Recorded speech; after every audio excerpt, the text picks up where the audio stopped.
We've got a lot of great data and analytics at UFCsecrets.com, and what we try to do with it is help you to understand how you might change or improve your game and develop your mixed martial arts to take advantage of some of these statistics and data that we see. The one that we're going to focus in on today is this graph here, which shows your chances of being finished round by round. Now, it's important to point out here that the overall numbers show what the chance of you being finished in that round is if that round is fought.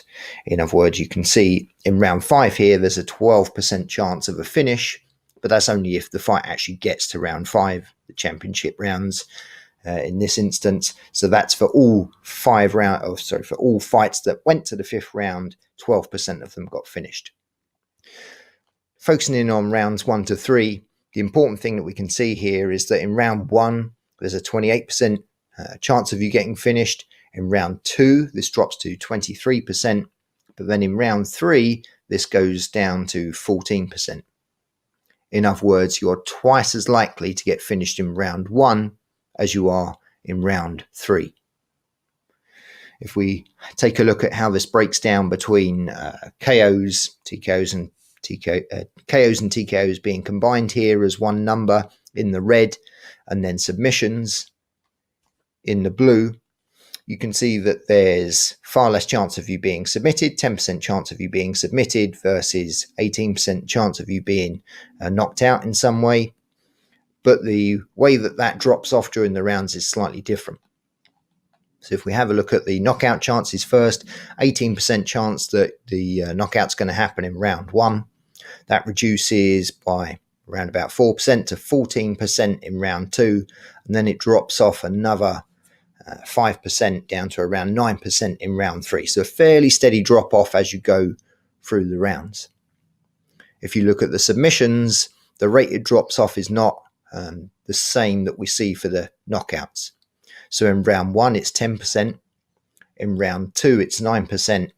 And then it drops off significantly in round 3, dropping to 5%. So there's fairly little difference between round 1 and round 2.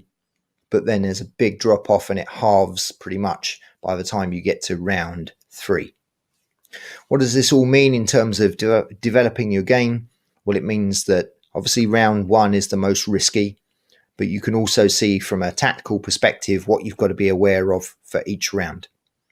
That you might progressively be able to take a few more chances with your striking as the round and the fights continue. But with your submissions, you've got to be very wary during the first and the second round. And then during round 3, the chance of you getting submitted lessens somewhat.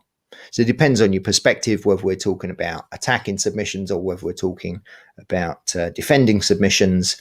But this gives you a chance to optimize the way tactically you might go after certain finishes.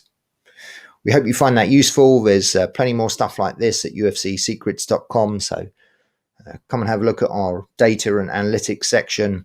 It's if you're into this kind of thing, it's fascinating. You can see a lot of great insight into the world of mixed martial arts.